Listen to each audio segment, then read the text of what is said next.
My sister got a house from our parents for graduating while I had to pay them rent, but the note I left quietly made their grand celebration collapse. I'm Mars. My sister got a house for graduating college. I got a bill for rent to stay in the room I grew up in. They toasted her with champagne, then handed me a contract like I was a stranger. But the truth, that wasn't the worst part. They forged my signature. They drained my inheritance. They used my name to fund her future and then erased me from every photo like I was never there. What kind of family rewrites their history and deletes you from it? Would you stay, or would you disappear too but leave a note behind? I arrived 15 minutes late, just as the second round of champagne was being poured. No one noticed.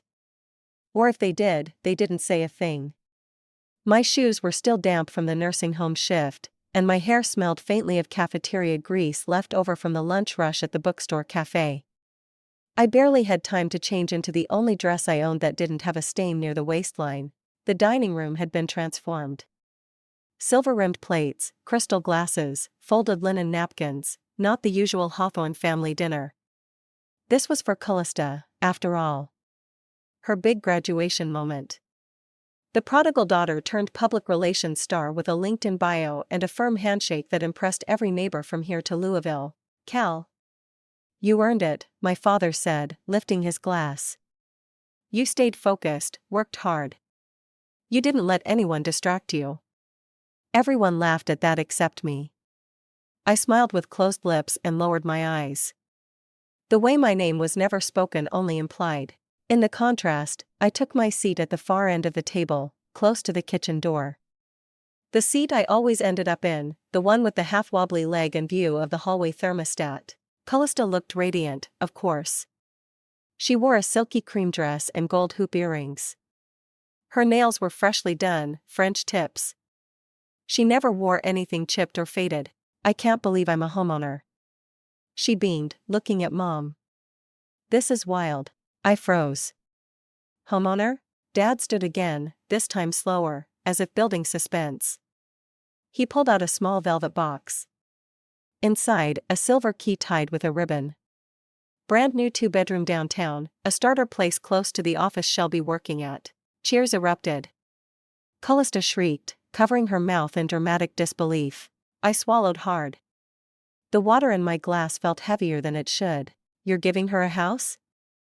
I asked, trying to sound neutral, almost amused. Dad glanced at me, eyebrows raised like he'd broken the script. She earned it. My mother, Laureen, added quickly. We thought it was time she had a place of her own. You know how competitive the market is. I nodded slowly, unsure if my face betrayed me. I didn't bring up how I'd been paying rent, quit Leon Utilities since I was 19, or how I worked 2 jobs to afford my online degree, or how I used my own savings to fix their water heater last winter while Callista was in Florida on spring break. I'm happy for you, I said to my sister, and I meant it in a strange, aching way, but it came out tight, like the smile I was forcing. She didn't notice or didn't care. Dessert came. A lemon meringue pie. Mom's specialty. As the plates were cleared, Dad pulled something from the inside of his blazer. Almost forgot, he said with a chuckle. He unfolded the paper and placed it gently in front of me. What's this rental agreement? He said casually, as if discussing the weather. Starting next month, you'll be contributing $900 monthly for your room. Fair price. Market rate. Laughter again. Nervous. Polite. I stared at the page. It was typed, formal. It had my name in bold. Wait, I said, my voice low. You want me to pay $900 a month to stay in my old bedroom? It's time, Maris, Laureen said gently. You're not a child anymore. You're almost 33. You've had time to figure things out. But Callista, moving out. You're staying, Dad said, finality in his voice. I nodded slowly. No argument, no raised voice. I stood up, took my plate, and walked it to the sink. The clatter of forks and spoons behind me dulled as I turned on the tap. The hot water stung my skin. My hands moved in automatic rhythm, soap, rinse, dry. I looked through the kitchen window into the dark backyard where the string lights still hung from last summer's barbecue. Callista's laughter echoed faintly behind me. She was holding the key in her hand like a trophy. I glanced down. The plate in my hands had a crack, thin like a line drawn in pencil. I pressed my thumb to it. It didn't break. Not yet. I put the plate gently on the rack, dried my hands, and walked upstairs without saying goodnight. That night, I didn't sleep. I drafted a letter that made silence into a sound they couldn't ignore. The words were clinical, calculated, and legally binding. This time, I wasn't playing defense. By 6:15 the next morning, I was already awake, sitting cross-legged on my bed with a legal pad in my lap and my laptop balanced on a pillow. My coffee had gone cold beside me, untouched. I wasn't writing a journal entry or a heartfelt goodbye. I was itemizing a ledger. Every bill I'd paid, every errand I'd run, every time I'd been the one to wait for the plumber, pick up dry cleaning, shovel the driveway while they were away. I had dates, receipts, even Venmo screenshots. You want me to grow up? I muttered under my breath. Fine, let's start with numbers. The letter wasn't a confession. It was a correction. Mid-morning, I took a break to check social media. My hands moved automatically, already bracing. And there it was, Callista's new post, a glossy reel of her graduation dinner. The caption read, "Grateful beyond words. Couldn't have done it without my family." The video opened with her childhood photos, kindergarten, Girl Scouts, her first car. Each one edited to pastel filters and cheerful piano music. I kept waiting for my face to appear, even once. It never did. There were family shots, vacations, birthday parties. Every single group picture I'd either been cropped out or replaced with someone else's smile and the decorations. I recognized the custom font I'd spent hours designing on my lunch break. The floral arrangements, mine. The print materials made on my own cheap home printer. The backdrop. She'd posted a photo of it with the caption designed by me. My stomach tightened, but no tears came. This wasn't pain. It was documentation. Around 2 p.m., I heard the house stirring again. Callista's voice floated through the hallway, laughing, giving directions. They were getting ready for the blessing party at her new house. My mother tapped lightly on my door. "Don't forget, sweetie. We're heading to Callie's around 4. Just a little thing. Neighbors, some folks from the office. It'll be ready," I said without looking up. I didn't have to go. No one said I had to, but I went anyway. I wore black, not as a statement, just because it was clean. At the house, Callista floated around like a debutante. Her new place was pristine, staged like a catalog photo. I recognized half the decor. I'd been the one to drive her to IKEA, the one who assembled the coffee table when she didn't have time. She thanked me publicly once. "Maurice helped me with a few of the boring parts," she said, waving her wine glass with a casual smirk. People clapped. Someone asked for my Instagram handle. I gave them a fake one. I took photos of guests like a background character. I smiled at the right times. I complimented the food. I posed for a group shot knowing I'd be the first one cropped out. But inside, something was shifting. I wasn't hurt. Not anymore. I was done auditioning for the role of acceptable daughter.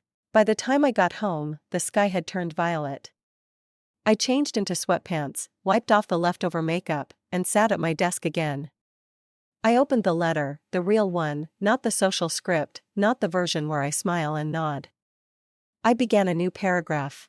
"You said I needed to contribute. Here is what I already have." Line by line, I listed utilities, repairs, grocery runs, gas receipts from driving my parents to doctor's appointments when they didn't want to call Uber. There were no flourishes, no poetic framing, just years of unpaid labor typed in black and white. I scrolled back to the top. The title wasn't goodbye. It was Record of Living Costs Rendered Invisible. I didn't raise my voice. I raised my record of truth. It wasn't a goodbye letter. It was a forensic report of everything they failed to see. I woke up before the sun, the room still gray and quiet. My body wanted to stay under the weight of the blanket, but my mind was already counting. Not sheep, transactions, hours worked, meals cooked, holidays missed. I slipped on a hoodie and pulled out the old spiral-bound notebook I kept tucked in the back of my closet.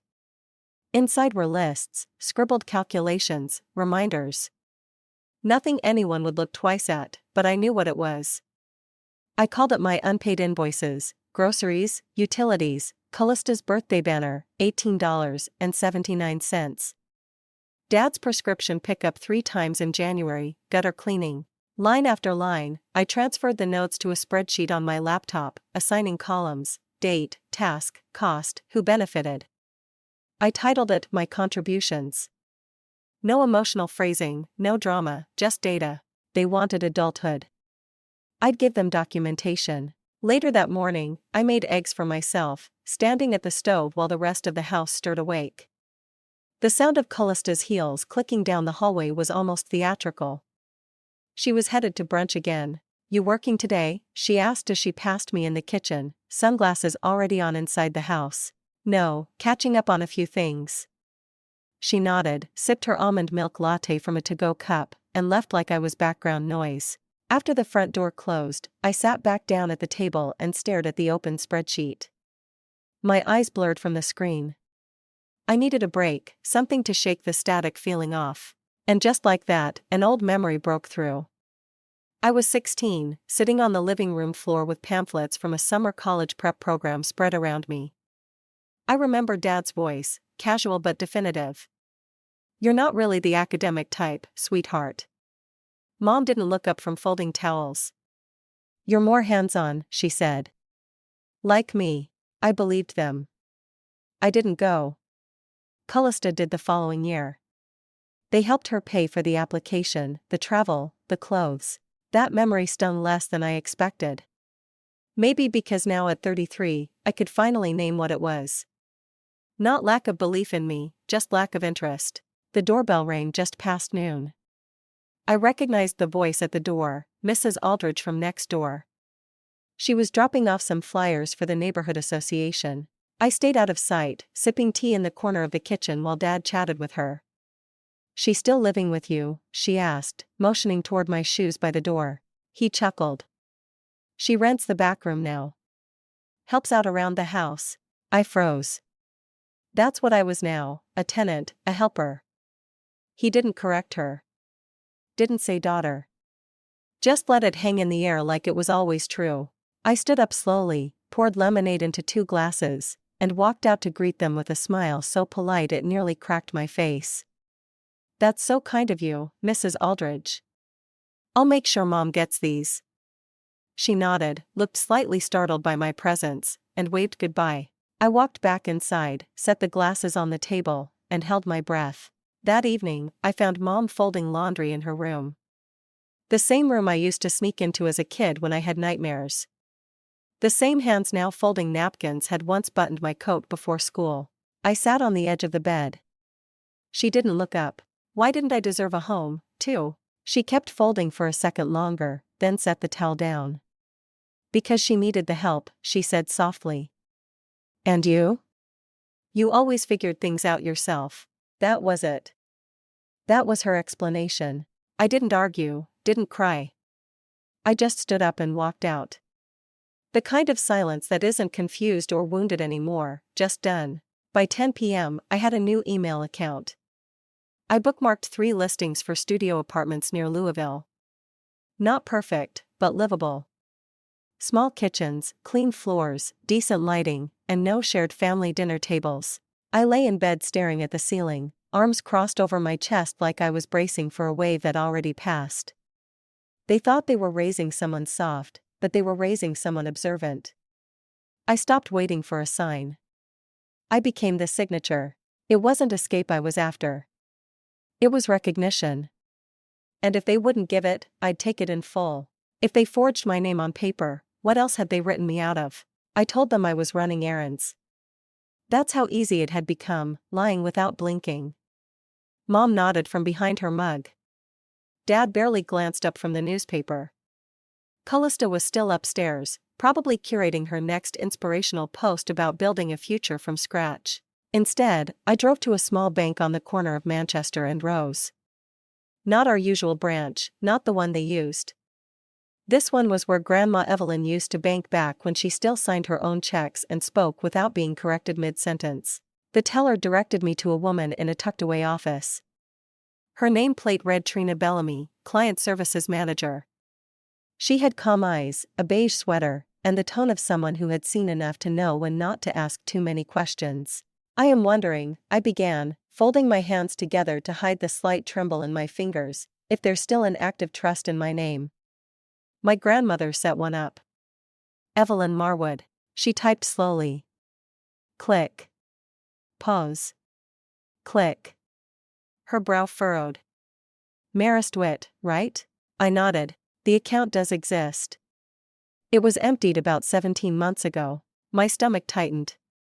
Can you tell me where the money went? Tuition payments, she said after a glance at the screen. University of Kentucky. 4 disbursements. And the authorization was signed by your father. He had power of attorney on file. I could hear blood rushing in my ears. I forced my voice to stay even. May I see the documents? She hesitated. Technically, yes, since the account was in your name. She turned the monitor toward me and clicked on a scanned document. I saw the line near the bottom, name printed neatly and below it a signature. It looked like mine.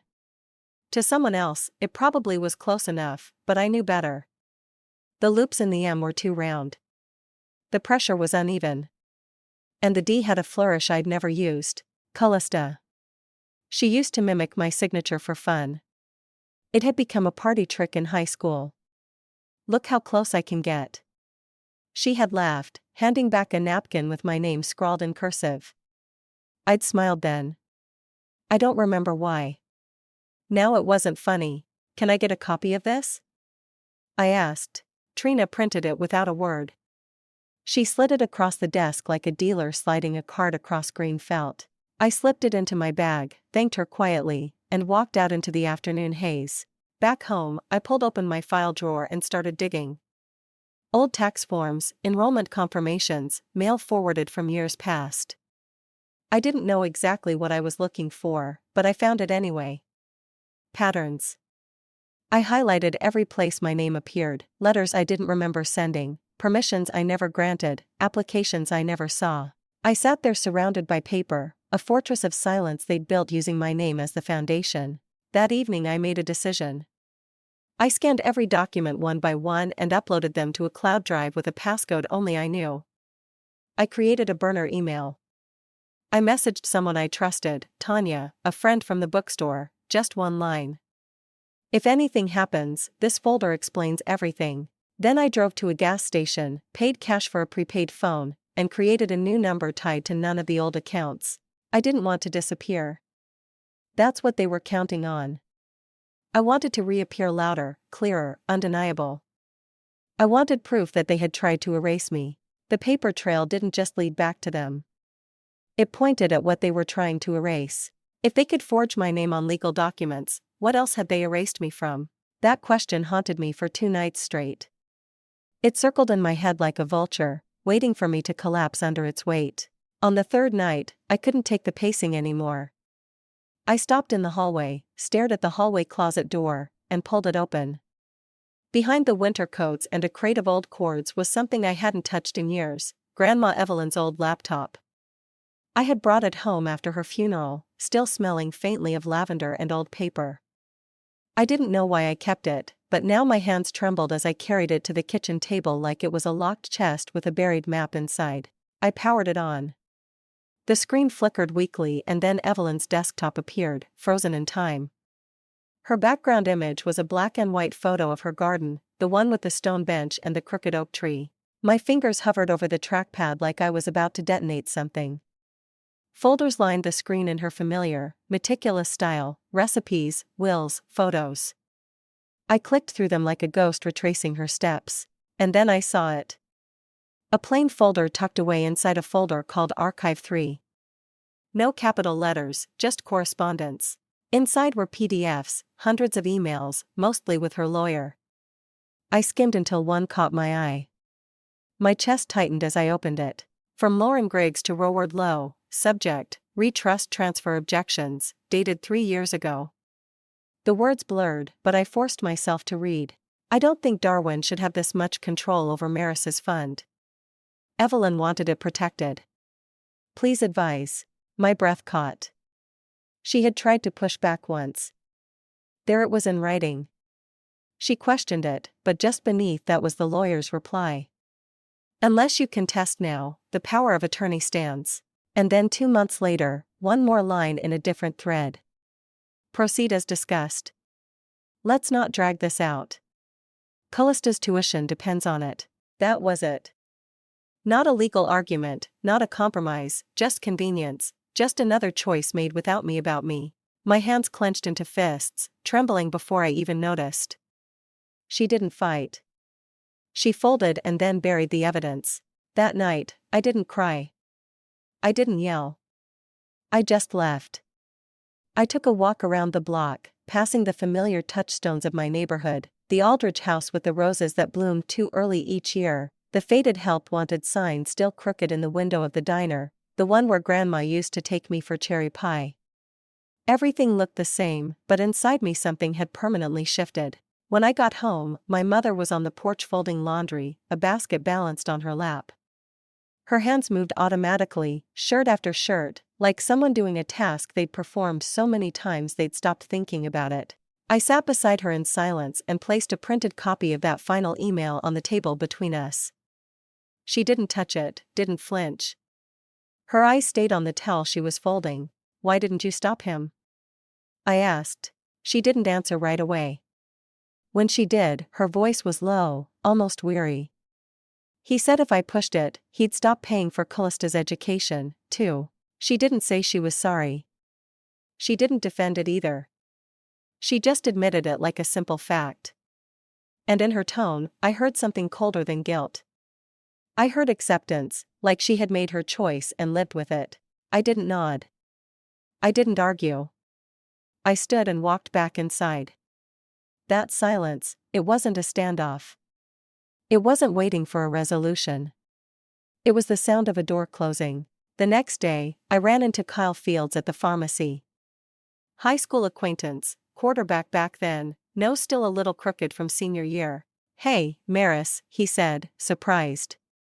Well, I thought you moved away. Nope, I replied. Still around? I guess I heard wrong. Didn't your mom say you dropped out or something? That you were working on your GED? I blinked. No, I graduated last year. Bachelor's in behavioral health. Online, but fully accredited. His face flushed. Oh, must have been a mix-up. It wasn't. It was a narrative they crafted when I didn't fit the picture they wanted to show. That night, I didn't cry. I didn't rewrite the letter. I rebuilt it. It wasn't a list of what they'd done to me anymore. It was a record of what I had done despite them. I added a scan of my diploma, the day I enrolled, the day I graduated, my tax forms that proved I worked every semester, screenshots of professors' congratulatory emails, comments on my final thesis, awards, certifications. Then I changed the document's title. Not my contributions, not anymore. Now it read, What You Chose Not to See. I wasn't chasing an apology. I was reclaiming clarity. I was reclaiming my name. Not the one they erased from documents, but the one they buried with silence, with rumors, with strategic omissions. I had mourned what they took. Now I was archiving what I built. And this time I wasn't waiting to be acknowledged. I wasn't asking to be seen anymore. I was preparing to be undeniable. The next morning, I sat on the edge of my bed, scrolling through my online banking history like I'd done 1,000 times. But this time, not just out of habit. I wasn't budgeting. I was hunting. Something didn't sit right about how fast Callista had gotten that house. It wasn't just the key in her hand. It was how no one asked questions, no loans mentioned, no down payment stress, just gifted. I pulled up the PDF of my grandmother's trust, what was left of it, and matched it with the mortgage papers I'd photographed during the housewarming. One of the closing documents had been left on the kitchen counter. Sloppy. It took 15 minutes before the match lit up in front of me. The monthly withdrawals matched the exact payment amount for Callista's mortgage every single month from an account bearing my name, originally funded by Evelyn Marwood. I froze. Not from confusion, from recognition. They hadn't just misused the trust. They'd redirected it entirely. I printed the last 12 months of statements and circled the matching figures with a red pen. Then I pulled out a blank envelope, slid the papers inside, and wrote, "Mom," in my best cursive. I found her in the laundry room folding hand towels, still folding, always folding. I handed her the envelope. She opened it slowly, and when she saw the first circle figure, she flinched like I had slapped her. "This isn't a misunderstanding," I said. "It's theft." She looked at me like I'd said something indecent. "Maris, please don't blow this out of proportion. You don't understand the agreements we had." I cut her off. "No, I understand perfectly. And I'm not protecting this family's silence anymore." Her eyes widened. I saw something in them I hadn't seen in a long time. Not fear, disbelief, like she truly thought I would never say that out loud. She reached for my hand. "Just keep it in the family. We've always handled things our way." I pulled back. "I'm not in the family, remember? I rent the back room." That night, I stayed up past midnight drafting an email. I didn't address it to anyone in particular. I just wrote, "When success is stolen, who claps at the ceremony?" I attached redacted versions of the documents, removing names, keeping figures, screenshots of matching withdrawals, Callista's public home listing. Then I sent it anonymously to a local community blog run by Pastor Ray's daughter, who loved investigative stories and had an Instagram following just big enough to make people nervous. The post went live the next morning. It didn't name names, but it didn't need to. The number spoke, and our zip code wasn't that big. By evening, I was back at the dinner table. Dad served roast beef. Callista poured herself wine. Mom was too quiet. No one mentioned the post, but Callista glanced at me more than usual. She didn't smile. Didn't smirk. She just stared, trying to read me. Dad barely touched his food. His fork moved around like he was rearranging thoughts he couldn't control. Mom kept her hands in her lap, avoiding eye contact altogether. I chewed slowly, wiped my mouth, and said nothing because for the first time since all this started, their silence didn't scare me. It confirmed it. I had finally become the loudest person in the room. Silence didn't protect them anymore. It only made their shame louder. And when they saw I wouldn't flinch, they stopped pretending. That's when the war began. They expected me to flinch, to apologize, to shrink back into silence like I always had. But this time, I didn't. And that was all it took. The mask slipped. The message came through on a quiet Thursday afternoon. No subject line, just a name I hadn't seen in years, Heather Mealy's. We had gone to high school together. She was always more Callista's friend than mine. But there was a time we were close enough to share earbuds, order fries in threes, and swap charger cords in the backseat of Mom's car like it meant something. Her message was short. "Thought you should see this." Attached was a screenshot. A conversation between my father and Callista. Dated 2 weeks before the house blessing. My hand went cold before I even finished reading it. "She's always been difficult. You're the one who deserves everything. Don't feel guilty." I didn't cry. I didn't throw my phone or clench my jaw. It didn't sting. Not in the way betrayal is supposed to hurt. It was clean, cold, like seeing your name on a list of people who didn't make it. Because this wasn't news. It was confirmation. Not of what I feared, but of what I already knew and just hadn't allowed myself to say out loud. I hadn't been overlooked. I'd been selected to be erased. That night, I poured a glass of water and sat at my desk. I didn't pace. I didn't scream. I opened my laptop, clicked into Callista's business page. There it was. The party video, the one her PR firm helped edit to perfection. I watched it once, then again, frame by frame. I was there. I knew I was. But in every group shot, the camera had shifted just enough. In some photos, I was cropped out completely. In others, my hand or shoulder was barely visible before the scene cut away. It was meticulous, professional. I had been edited out of my own family's narrative. And that's when something cracked open inside me, not rage, not revenge. That had passed. This was something sharper, like waking up. They wanted a version of our family without me. Fine. I'd show them what that looked like.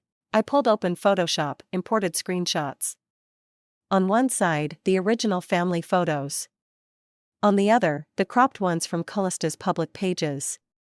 I placed them side by side. And then I added my father's message across the top in a clean, simple white font. "You're the one who deserves everything. Don't feel guilty." Beneath it, I wrote a caption. "When you're erased from your own history, maybe it's time to rewrite the story." No names, no tags, no drama, just facts. But this town wasn't big. The church grapevine was faster than the internet. And Callista's curated followers, they lived for drama disguised as authenticity. I hit post at 9:17 p.m. By sunrise, it had 427 shares. By noon, I had messages from people I hadn't heard from in a decade. "This can't be real, right? I always wondered why you weren't in those photos. You were always the quiet one." At 2:43 p.m., Callista's firm issued a vague PR statement about media asset miscommunication. At 4 p.m., my father was summoned to an emergency board meeting at the Community Foundation. At 5:11 p.m., I got a text from Mom. "What are you doing, Maris?" I didn't answer. Instead, I posted again. This time, just one image. On the left, our family portrait, untouched, unfiltered. Me standing beside Callista. My hand on Dad's shoulder. On the right, the same photo from her site, only I was gone. In my place, a gap, just space, like I never existed. No caption, just reality. By dinner that night, the house was quiet in a way that wasn't peaceful. The air hung heavy. Dad cleared his throat 3 times and said nothing. Mom passed the butter like it weighed 100 pounds. Callista barely picked at her salad. I sat back. I sipped my water and I smiled, not out of spite, but because for the first time in a long time, I felt whole. They had tried to crop me out of the picture. I gave them a picture they couldn't crop. This wasn't about revenge.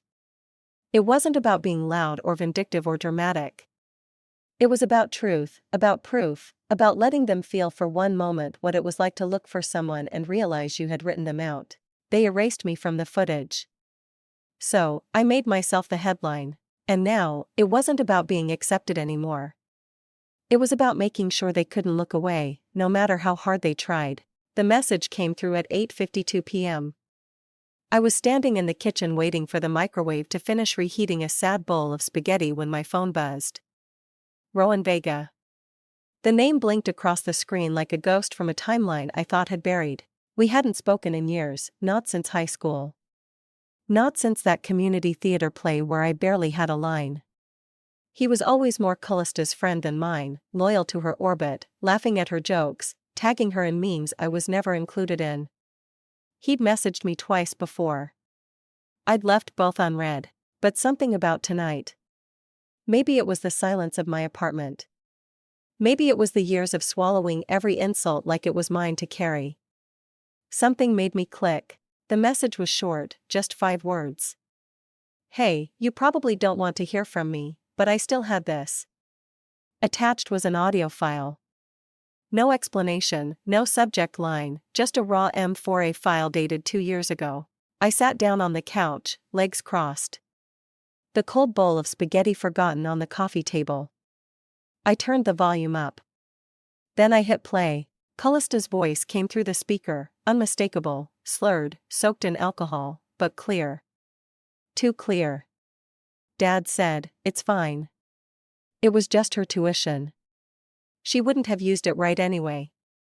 I deserved it more." And then she laughed. Not loud, not evil, just small, hesitant, like even she wasn't sure if what she said was funny or forgivable. My hands shook, but I pressed play again, then again. By the 3rd time, my spine started to rise like it remembered how to hold itself upright. My body, which had spent years folding in, hiding, second-guessing, was suddenly still, sharp, aware. I didn't cry. I didn't scream. I documented. I paired the audio with what I'd kept over the years.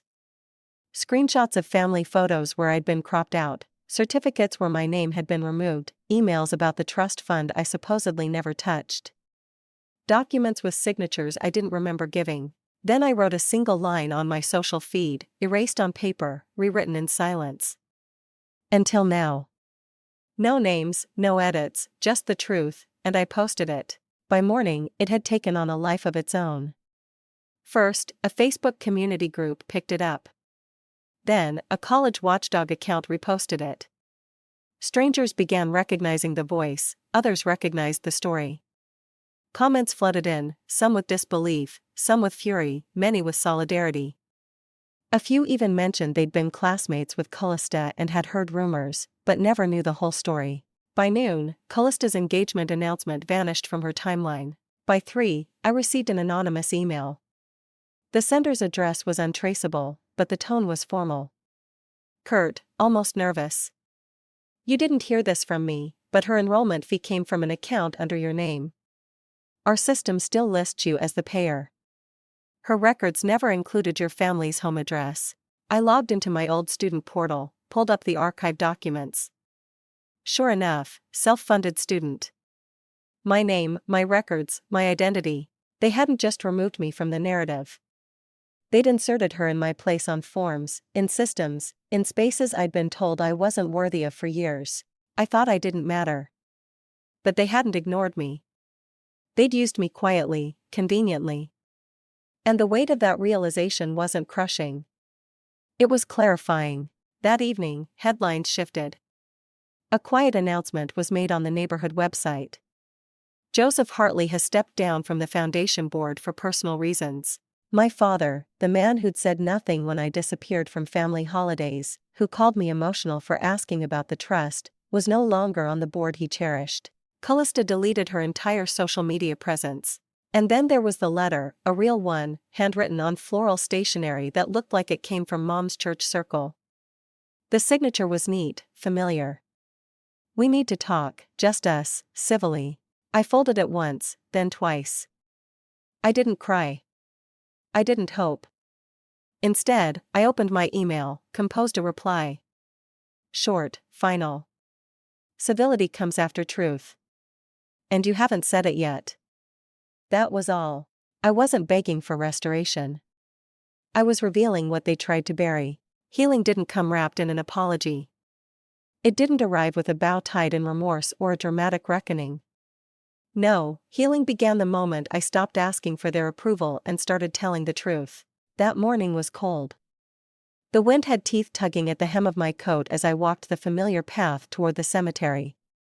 The sky was dry, but the earth felt wet beneath my boots, like it had been weeping in secret, too proud to show it. I felt that quiet grief, the kind that doesn't announce itself, but lives in the bones. I reached Evelyn's grave and knelt down. The stone had collected a layer of fallen leaves, and I brushed them away gently, my fingers grazing the carved letters of her name. I pulled a yellowed envelope from my bag. I had found it tucked in the bottom of an old cedar box in her attic, sealed and worn thin by time. I opened it carefully, the paper soft at the edges. The ink had faded, but the words had not lost their weight. I read aloud in a voice just above a whisper, like I was speaking to the roots beneath me. They will call you ungrateful. Let them. You are whole. I stopped. Let the words settle in the air. Around me, the wind stilled as if listening. They will say you've turned your back on family. But what they mean is, you stopped playing a part that was never written for you. A breath caught in my throat, but it wasn't sadness. It was release. The kind of truth that doesn't hurt, only frees. Back at home that afternoon, I found a message in my inbox. It was from Jonas Elroy Calstus X. We hadn't spoken in years, and even when we had, it was brief. He never quite fit in with our family's polished performances, so they cast him aside, too. Hey, the message began. I know it's probably strange hearing from me. But I figured you deserved this. Attached were a series of screenshots, old messages from Callista to things she'd sent him late at night, I assumed, when she thought no one would ever see. Grandma always loved her more. That's why I had to be perfect. She didn't even try. And Evelyn still chose her. I had to earn everything, even love. I stared at the screen, not with surprise, but with clarity. The cruelty hadn't come from me doing something wrong. It had come from me existing outside the script they'd written. I was never the failure they said I was. I was just the one who refused to be molded. For the first time, I didn't feel angry at her. I felt tired and maybe even sorry, not enough to excuse what she'd done, but enough to see that her war with me had always been a war with herself. She wasn't better, just louder. Later that week, I met my mother at a coffee shop. She picked a quiet place with soft music where people seemed to whisper even when they laughed.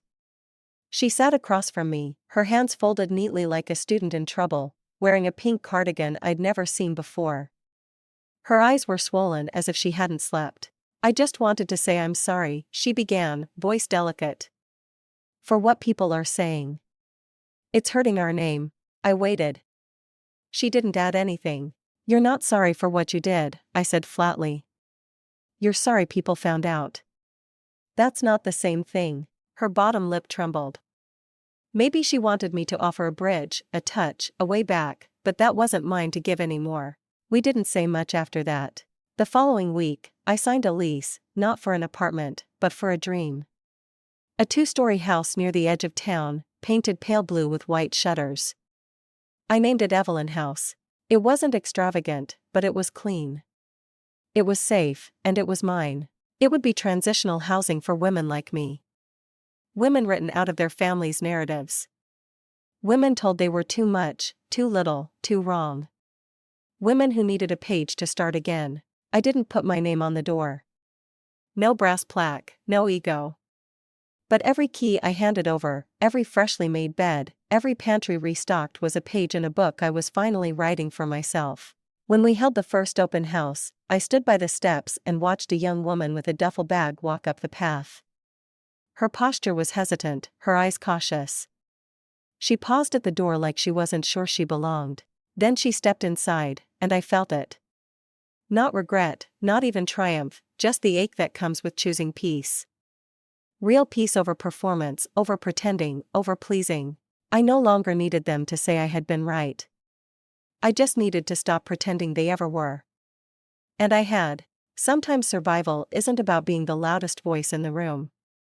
It's about knowing when to walk away and when to stand still long enough for the truth to echo louder than denial ever could. If there's one thing I hope you take from my story, it's this.